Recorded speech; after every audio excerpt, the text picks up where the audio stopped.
The best cleaning routine is the one that works for you and your family, not something that some influencers said on the internet. So with that being said, here's what works for us, and here's what is probably the easiest way to not be overwhelmed and to be okay if someone invites themselves over last minute.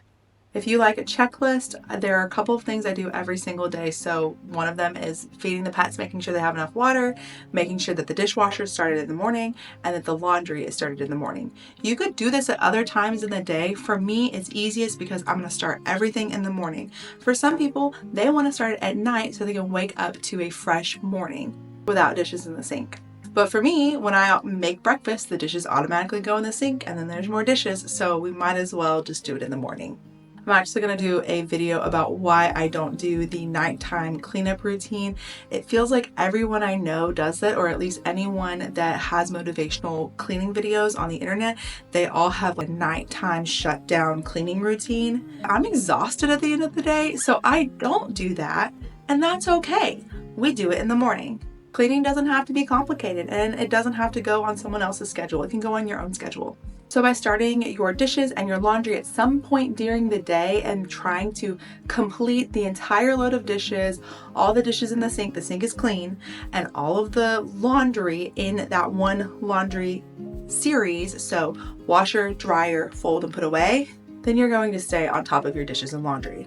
Now starting those, I automatically, because I'm working on the dishes, I'm automatically moving towards the counters in the kitchen and trying to get all the counters wiped off so they're cleaned off, ready to go, because that is one of the places that gets the most items. So like our mail goes on there, or things that we just don't know where they go, that goes on the counters. And my brain is freshest in the morning and able to make decisions in the morning. So if there's something that needs a home that has been sitting on that counter, I can put it away in the morning and clean off the counter.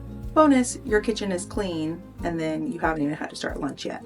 From there, depending on the weather, we go outside, we go do whatever we want to do. But those are the main things I do in the morning. And then at some point, if I'm starting lunch or another anchor point throughout my day, I'll move to making sure that the dining table is cleared off and the living room is cleaned up. So picked up, the blankets are put on the couch, the pillows are put in the corner. If it needs to be vacuumed, it's going to be vacuumed right then. We're not going to vacuum the whole house. We're going to go room by room. So I like to look at my house in the way that someone will look at it as they walk into the door. You walk in the door, you see the dining table, you see our living room area, and you see our diaper changing station area. Because we do cloth diapers, sometimes I'll take out the load of cloth diapers and just put them on there. And because that area is a very highly visible area, I try to make sure that those are folded and put away as quickly as possible. And that is my main point of the day. Like if I am having to survive, I'm sick or the kids are sick or we are running and doing errands, that is my goal. That only. Dishes, laundry, and visible scenes. Later on throughout the week, maybe like on Monday, for example, we'll work on my son's room. So we'll pick up his room, make sure it's got a really good deep clean to it. The sheets are being washed. The carpet is being vacuumed, but that is being taken care of at least once a week, maybe once every 2 weeks if I miss a day. Same thing with my daughter's room and the bathrooms. When I'm getting ready in the morning, so this does make my mornings be a little bit longer, but when I'm getting ready in the morning, if I have a little bit extra time, I'm going to do a quick pickup in our master bathroom. I'm also going to do a quick pickup in our master bedroom. For me, that bathroom and bedroom is the easiest to clean. So if that is clean and I can literally shut the door because the kids aren't really allowed to come play in our bedroom, then I know if everything else falls apart, master bedroom's clean. So I have a clean place to sleep. I do think it's important to note that a lot of this is so much easier if you have less items to manage. So if you're looking around and there are lots of things in this room that don't have homes or don't have a place and the clutter is visually overstimulating, that's probably your trigger point to start decluttering. Now there are a lot of creators that do decluttering videos out there.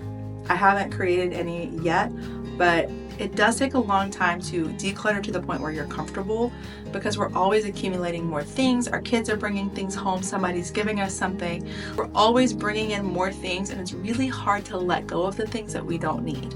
But in reality, if that thing is just taking up space on your shelf and it doesn't need to be there, you're not using it, that warranty is already expired, you don't need that piece of paper anymore, then you can let it go.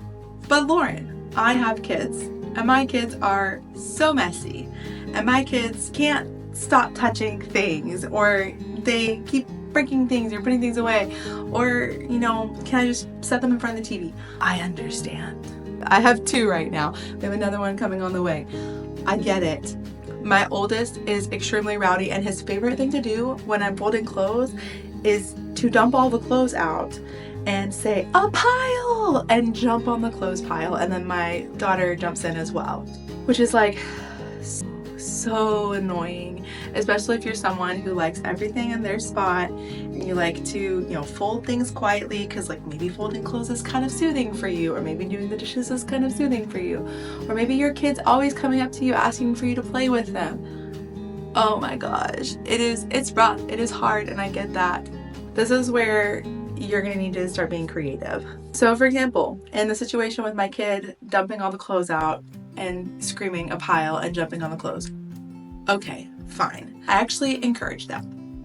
Do it. Jump on the clothes pile. You're only gonna have so many years to be able to do that as a kid, and then you're gonna be too old for it in the future, right? Jump on the clothes pile. I'm just gonna keep taking the clothes away. Make sure the pile is nearby so I don't have to like walking, 5 steps away to go pick up another piece of clothing. Make sure they don't have shoes on. That's okay. Now when it comes to throwing the clothes around the room, that's a bit more of a problem. So in those instances, I really try to get them to help, and some days are a lot harder than others, but it's like, hey, do you see that drawer over there? Can you take this thing and go put it in that? Ooh, I don't know if you can do that actually. Do you think you can do it? Are you sure? Okay, here's this thing. You go put it in the drawer. Sometimes it works, sometimes it doesn't. But if that happens and they are doing that, they're gonna get to learn different words. So like, oh, the left drawer or the right drawer or the one on the top or the bottom, or, oh, can you get that sock that fell under the bed? So they're learning their prepositions. Really encouraging your child to help you with the cleaning process, to help you with the chores. It's not only gonna help them learn their vocabulary and learn how to be helpful when they see a problem arising, like they can learn, oh, somebody's working on something, I can help them. But also it's gonna teach them that these are chores that happen in order to run a house anyway. So in the future, when they become an adult, they know pretty much how much work it takes to do the laundry and to do the dishes. I don't know if any of that was comprehensive enough in that, but that's what I do as a mom of 2. When it comes to doing the dishes, I'm focusing on the dishes. I don't care what's going on behind me. The kids have all their magnet tiles and they're throwing them around the room. As long as they're not hurting each other and throwing them at each other, have at it. Go have fun. We'll clean that up later. I'm working on the dishes. I'm going to finish this task of doing the dishes, and then we'll move on. Other than that, you're good. You don't need a snack at this time. You don't need any lunch at this time. Mommy's working on dishes. If you'd like to help, can you walk around the house and see if there are any dishes? My 3-year-old will sometimes help with that. Sometimes. Now you can adjust this to help you in your situation. So you can have your daily checklist, and then you can have a weekly focus. So maybe, for example, Monday is the bathrooms and Tuesdays are the bedrooms. You could do it that way. I find that if I will over plan, because the planning part is fun, let's be honest, if I over plan, I'm not going to follow the plan because I can't remember the plan. So for me, it's the daily checklist, and then if I'm walking into a room and this room has been pretty dirty for a while, I'm going to quickly pick it up and maybe even vacuum at the same time. That way that room is completely clean and I can shut the door and I can walk away. That's kind of what I do. So I want to know from you, are there any tips that you have for cleaning? Because we can all learn from each other in the comments. But I want to remind you that cleaning is not about perfection. It's about finding the system that works for the season that you're in. So if you're in the summer season and your kids are outside all the time and they're tracking in all the dirt and the mud, maybe you're going to be sweeping every day. Or if you're in a season of newborn and you just had a baby coming in, that's going to be a different version of cleaning when it comes to healing your body and taking care of your kids and making sure that you just survive. Or if you're in a season where your kids are older and they can help out. Our lives change and our seasons are constantly ever changing. So one cleaning routine that may have worked for you when the kids were 2 may not be the same cleaning routine when everyone's running off to baseball practice in high school. Have grace with yourself, be adaptable, be flexible, and we can do this, mamas.